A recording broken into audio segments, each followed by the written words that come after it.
We're on the last part here of episode 63, part 4, which means the TNA Genesis 2013 results and review, pay-per-view coverage, etc.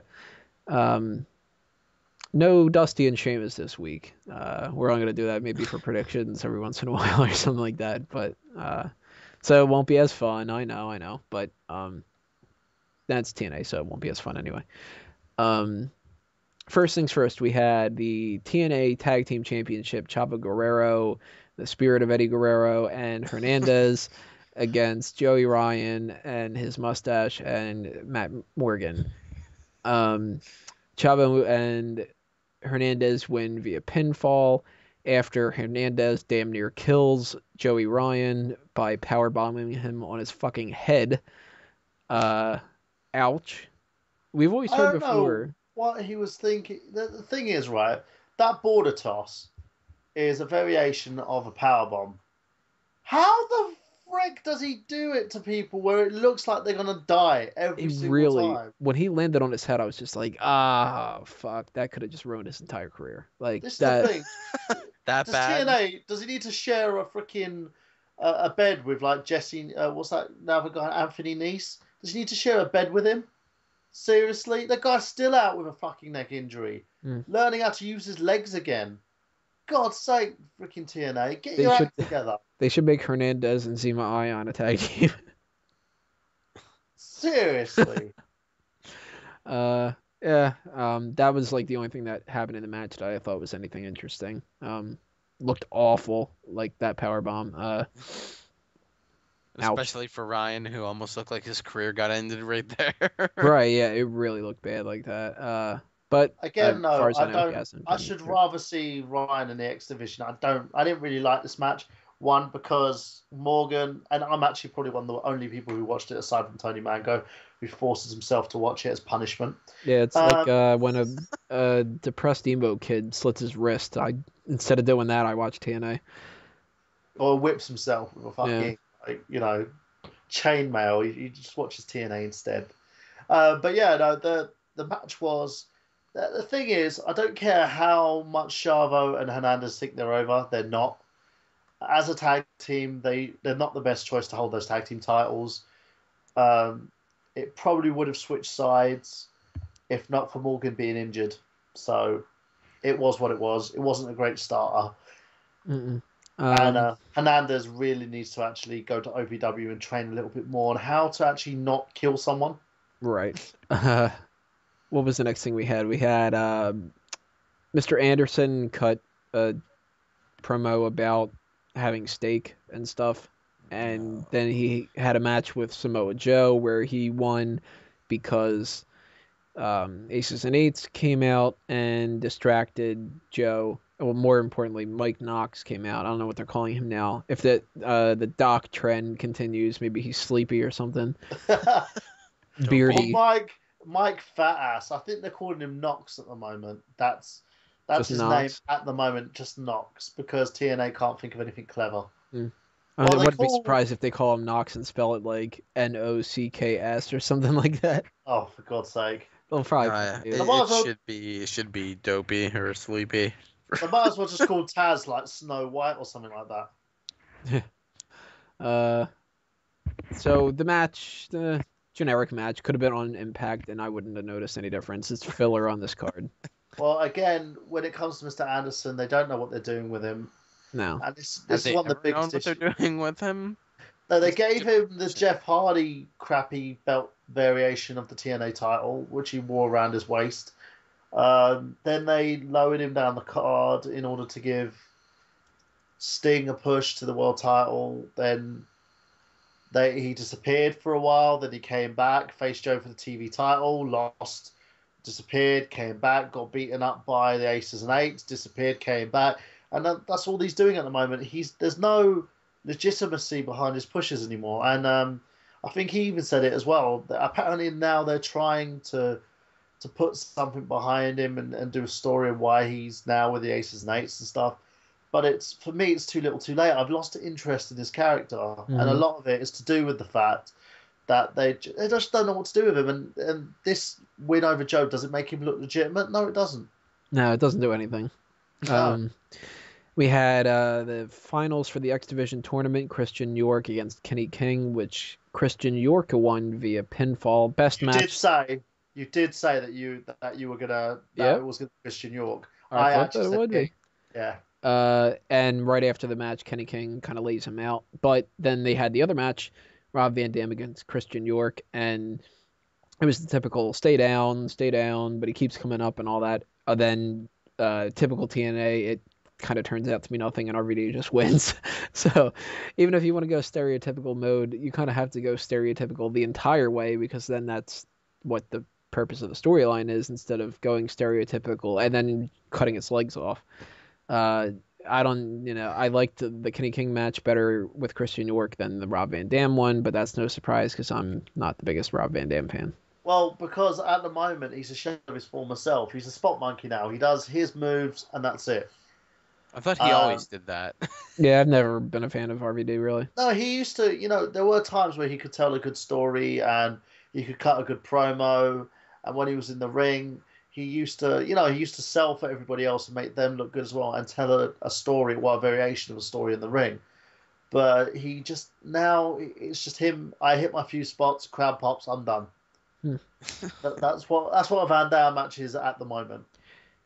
That's what Jean-Claude is too. Pops up, does his roundhouse kick, and that's it. It's the Van Dam name. It's some kind of a poison. With a knife to some weird person. Then we had Devon against Joseph Park, which I didn't look forward to at all. And the most disappointing part of this whole thing was that Joseph Park's character has gone absolutely nowhere throughout this entire time. It's still that he comes in, he looks awkward, he gets bloodied somehow and flips out, and then that's it. I mean, Piss on somebody, and then that's it. yeah, it's the same exact thing. And they were supposed to progress this to where he's gotten some training and it's, changed and all that. But all they've done is stall it some more. They haven't really done anything, kind of like if if you watch like a Batman story and they're like, oh, well, there's new locks on Arkham Asylum and everybody breaks out the same exact way that they always did. Well, then what was the point of the story? That kind of a thing. So that really put a sour taste in my mouth for this entire thing. And I didn't go into this expecting it to be much, and it didn't end up being much either. So I kind of felt justified in ragging on it beforehand. Yeah, it's... Go on, Brendan. You might as well go first on this. It's probably going to be short but sweet. That sums it up. No. Joseph Park's character is feuding with the Aces and Eights too. Because Devon's a part of Aces and Eights, I know that. And he had a match with Devon. What's his beef with them? Like, when did they start feuding? Basically, they started assaulting him as part of their many bodies that are lined up. Okay, so that's... Then I was going to say, that's more than I need to know. It's just another person they're making a victim out of, so he gets paid. Yeah, he wrestled them and failed. And I think it's a way to give the Abyss, Joseph Park, who is Abyss, a card slot? A different character. So he's now playing Abyss's brother. And throughout this whole... The thing that makes me laugh is, if Joseph Park was in that much trouble, wouldn't Abyss come in to help him? Right.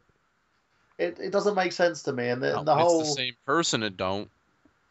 No, but they had like one of the OVW guys play Abyss at one point and choke slam someone, give them the black hole slam, go back underneath the ring, and then Joseph Park pinned them. Stuff like that. But for me, his match with Devon, it just sucked. It wasn't. It was like an OVW training match. I don't like Devon as a TV champion. I think Joe did a lot more with the belt when Joe had it. Devon's champion again? Oh, good Lord Almighty! I would have rather Doc been the champion. That fucking name. Or Sleepy. He's good than anything else. But yeah, so Devon could be happy. Sleepy uses to go to sleep as his finisher. Again, this match could have been reserved for Impact as well. It didn't have to be on the card. Right. Like it could have been reserved for the Indies. Wait a minute, that is TNA according to Punk. No, it is. He is pretty right. I mean, it's pretty damn close to being an independent promotion. Then we had the number one contenders knockouts gauntlet match. Fun. Gail Kim, ODB, Velvet Sky, Mickie James, Miss Tessmacher. which Gail Kim eliminated every single person, and then Velvet Sky eliminated her, even though she had her leg underneath the rope, and it was basically just a whole match of making Gail Kim look awesome. The main thing I missed was, why isn't Madison Rayne in this? Madison Rayne, for some reason, has been written out of TNA for now. I don't get that. She's so hot. She's the biggest. She was one of the biggest heels in the company at one point. I don't understand what they're doing with her. They're dropping the ball with her. But in regards to Knockout Battle Royal, meh. Velvet Sky wins, meh. I think all Gauntlet matches kind of have a handicap against them because Gauntlets are battle royals until the last two, and then the last fall is decided by pinfall or submission. Correct? That's how they work. No, it's sort of like everybody enters at a time, sort of thing. So you'd have a person face one person, they pin them or submit them, they leave, and then the next person comes in. Right. Okay. And the problem with that is you have to rush it, kind of like the Superstar Scores, where you have too many things to get through, so you have to rush it, and which makes all of the parts up until the end of it really just kind of suffer. So I don't blame them for that. That's just how the way things go. I actually didn't think it was too bad. Well, you know what? That's giving it less credit than what it deserves, saying too bad. I actually thought it wasn't bad. Who is the Knockouts champion at present? Tara. Oh, okay. Yeah. Broken. The song is broken. But yeah, no, she still looks hot. She's a total gilf. So so a heel is holding the belt, so this makes sense. Okay. Yeah, so too much. I really like the result of this next match. Velvet Sky lose the match with Tara, then go on a feud with Gail Kim or something. And I really like the result of this next match that we're going to be talking about. Christopher Daniels beating James Storm to receive a world title match. Right. That is my episode of Impact. Happened. Because Daniels as a character, I will concede, he's fucking entertaining as hell. Mm-hmm. Yeah, as a heel, or whatever the fuck that he drinks, and just everything that he's done since this whole teaming with Kaz thing is great. And if he beats Jeff Hardy, I know that's probably not going to happen, but I've just read that the would make my entire year for TNA. I might start watching it again if he beats him for the title on January 24th. Am I wrong? I've read the spoilers, and I'm not going to say anything. I'll say it. Well, basically it doesn't. Fuckers. Yeah. It's a tape show. It was live. No, there is. It usually is, but I think they're going to be in the UK that week. Okay. So they taped it prior to actually being in the UK that week. So Jeff retained? Yeah. Yeah, figured. But at least he gets his shot. Daniels has the badges on his coat and stuff, and he's like ring general and stuff like on there. For me, though, I think Daniel should have had a fair shot at Hardy at a pay-per-view. He might. He might be a good one. There's not going to be another pay-per-view for quite a while down the line. Oh, yeah, that's true. By pay-per-view, I mean real pay-per-view, not SmackDown for $15. Right. Yeah, that's true. Well, at least he gets a title shot. He deserved a title shot. Yeah. Oh, no, you're devaluing SmackDown there by saying that. So.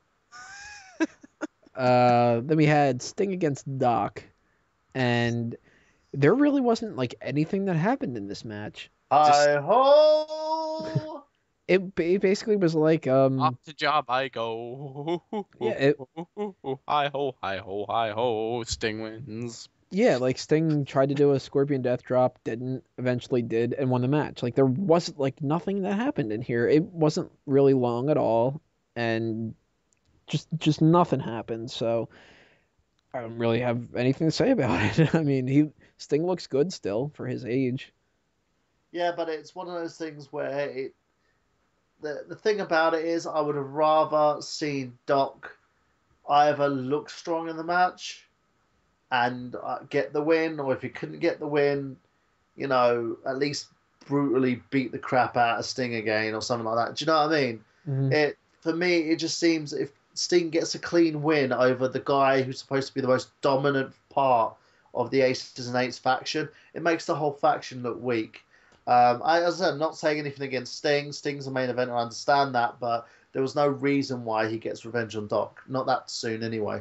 And the Aces and Eights come out after the match. Bully Ray scares him off, who earlier in the night, the pay-per-view, came out with Brooke Hogan to waste a couple minutes and go, "You're all invited to the wedding," and all this other kind of bullshit. Which, the fucking wedding thing. Funny how the poster boy for Genesis did not have a match on the pay-per-view. I'm just gonna point that out. Okay, let me explain one thing about weddings and wrestling. They suck. If it's a part of a hugely long gimmick, like with Macho Man and Liz, that was awesome. Yeah, it happened because it was a steady build. He had been mistreating her for like God knows how long, and then eventually he got like with Sensational Sherry. She was backing Savage when he changed himself to the Macho King, and then she started beating down on Savage. Liz went crazy and sort of helped a man out, and they fell in love again. And then you had the wedding progression, and then that progressed into a feud between Savage and Jake Roberts. It was beautiful. It set up a storyline, and the story was told. This, Brooke and Bully Ray. Now, I'm sorry, Bully Ray is a great character. He's done a hell of a job, with himself in TNA. What the? It's like, why would you do this and set up a wedding within the next 2 freaking weeks of a storyline that focuses attention away from your main heel group, your main heel faction, and then just... Well, I don't like wrestling weddings. To me, it's such a hackneyed idea. It's not going to work out and all that. I would be perfectly fine if both companies combined didn't have a single wedding for like 8 years. The thing is, if it's a gimmick, if it's part of an overall storyline, I don't mind it. Like the Billy and Chuck wedding, for instance. But I hate the AJ one. Like that to me. No, the ridiculous. AJ Daniel Bryan one was ridiculous. But the Billy and Chuck wedding, that served a purpose. The Stephanie McMahon to Test wedding. Well, the Stephanie stuff with Triple H and all that, like that I get. Yeah. And I get obviously the Miss Elizabeth and all that. But exactly. When it comes to a situation like this, Bully Ray too, that's another thing, is Bully Ray, out of all the people you're gonna have to do that, the only thing I could see them doing, and this is one of those things where you'd have to have the stars line up for this, is if you were to have somebody like... Now this is something, if you wanted to go, okay, let's just flat out lie, it doesn't matter, it's wrestling, we lie about a lot of stuff.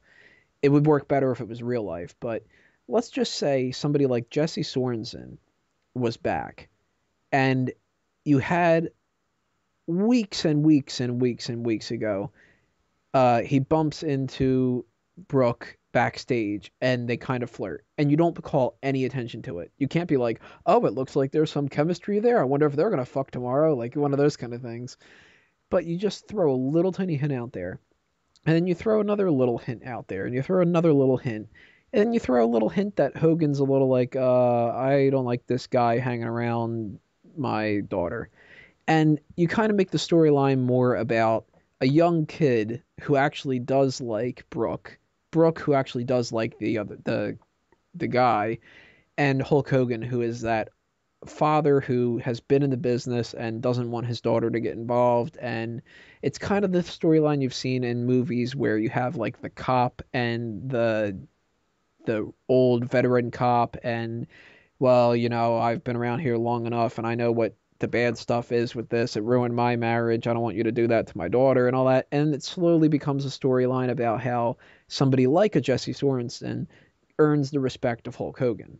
The thing is, that's what they were trying to do with Bully Ray, but they it's rushed Bully it. Ray. The guy's fucking like 40 years old or something like that. Yeah. And it's awkward as hell. It's like if you were to do it, like when they do these things with Natalya and Kali, and it's like, am I supposed to laugh at that? Am I supposed to fucking believe in it that she wants to bang Kali? No, you're supposed to face palm like everybody else should. Right. Like, so you want to if that's entertaining, somebody please just, whoever finds that entertaining just needs to sit in the corner, as far as I'm concerned. But that's the thing. They had no thought process in regards to this. And plus it came at a worse time. It's like you have the Aces and Eights going on. This is your storyline. Bully Ray is trying to earn Hogan's trust in order to battle these guys. And then they just made it. They just swerved and made it about Hogan, Brooke, and their family. It's a typical crap like what they did with the AJ and Dixie thing. Oh, now we're gonna make it about a drug addict, and now we're gonna make it about a kid. Now we're gonna make it. TNA Wrestling presents Hogan Knows Impact. Yeah, and that's what it was. They just thought, oh, okay, we'll show pictures of Brooke, and we'll show how emotional we're Hogan giving is. this wedding shtick way too much time. We do have a main event to talk about at this Oh, point. of course. Basically, that's I wanted to get, because I'm totally not going to be talking about this wedding during the next couple episodes of Smack. I will just say one more thing about it. It was used, the whole wedding, this is the whole purpose. It was used to get Taz over as the main guy for the Aces and Eights. Didn't work, didn't do it justice. And also Brooke Hogan's boob popped out and she just wanted to tell her dad about it. Why he was knocked out on the stage, and I'm not even lying. Play the episode. Anybody play the episode and you will hear her say that to her dad while everybody else has just been dismantled by the Aces and Eights. Dad, my boob popped out. That brings us to Classy. the main event of Austin Aries, Bobby Roode, and Jeff Hardy in a triple threat match for the World Heavyweight Championship. Not bad. I'll give them credit for one main thing, and that's the double team of Aries and Roode against Hardy. Lasted a lot longer than triple threat matches usually do, which I'll give them a lot of credit for that, because most of the time it's like, okay, we're 4 minutes into this match and you know that the one guy's going to try to pin the other one, and he's going to go, hey, I wanted the pin. What the fuck you mean you wanted the pin? I'm going to want the pin. And then they fight each other. This actually lasted almost the entire match. So that was good. The match was better than, a lot of other matches on the card. So it was one of the high spots for me, along with the Daniels win and the Kenny King and Christian York match, and almost the Gauntlet match, almost. But it is what it is. Jeff Hardy is the champ. Daniels I knew that was going to happen. Should have meant so much more. Yeah. Oh, Jeff Hardy's still champion. It's the same thing when it comes to Roode and Aries. They stacked the deck against Jeff Hardy, and then he won the match.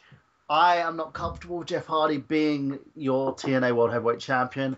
I think as long as he's champion, he's letting the company down. He's carrying the company. And it's not going to go back to its former glory. And I know everyone else is like, well, he did repent for his sins. He didn't go to rehab. He didn't clean himself up. And you slingshotted him over Austin Aries as your champion.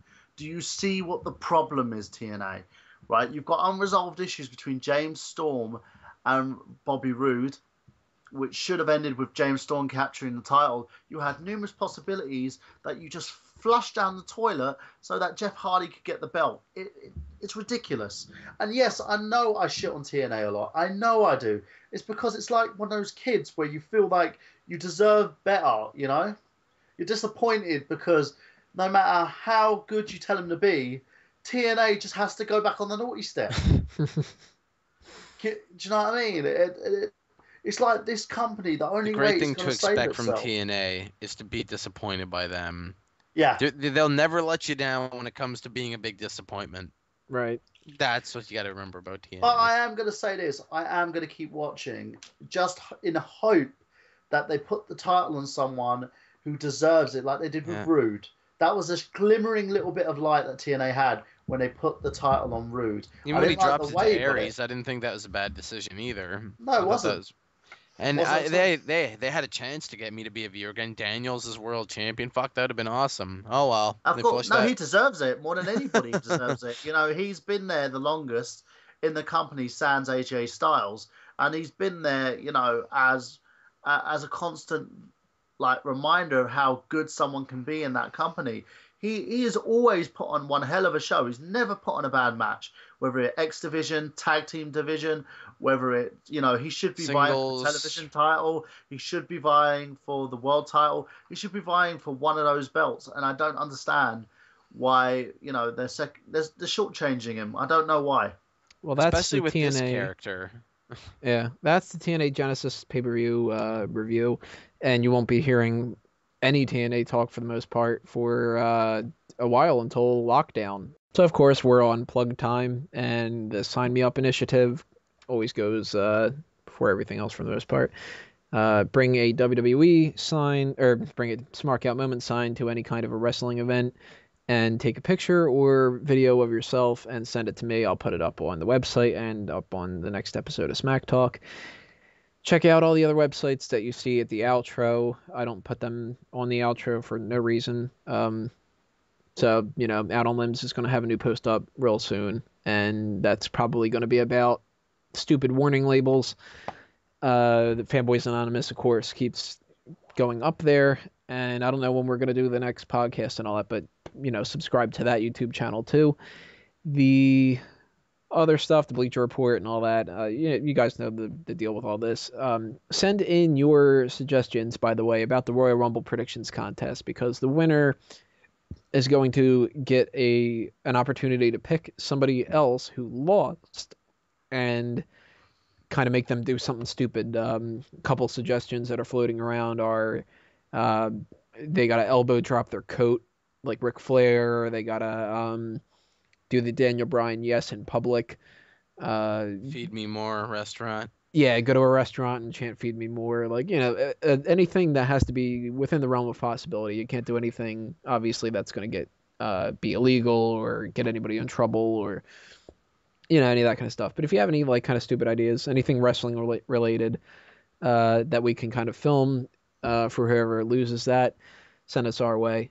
And the same goes vice versa for you guys. If, say, like, you win, but it can't be something too outrageous, because there's no way I'm walking out in the street butt naked going woo. Okay, right. Woo! So heading it off to you guys. What do you guys want to plug?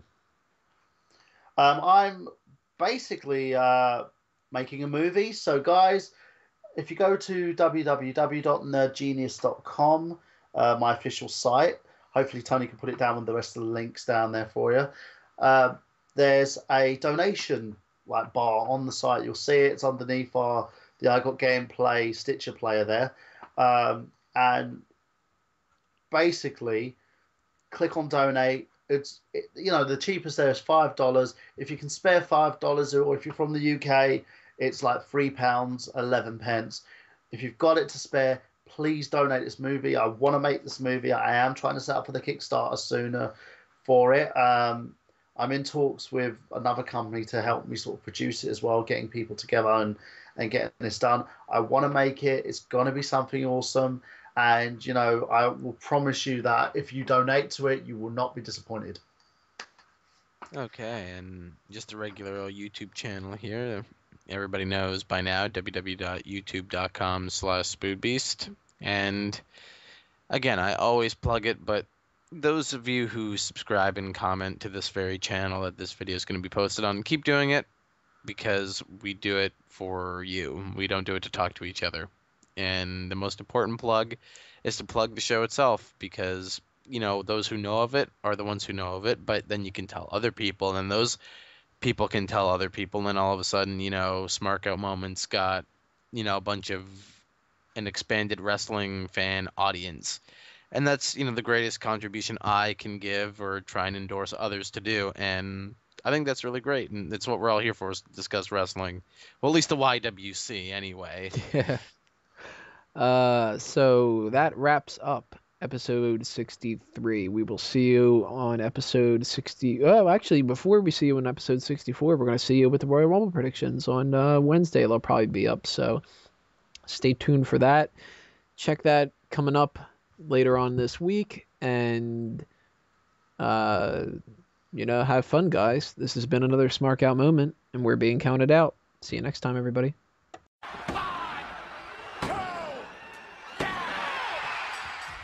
This is the outro, an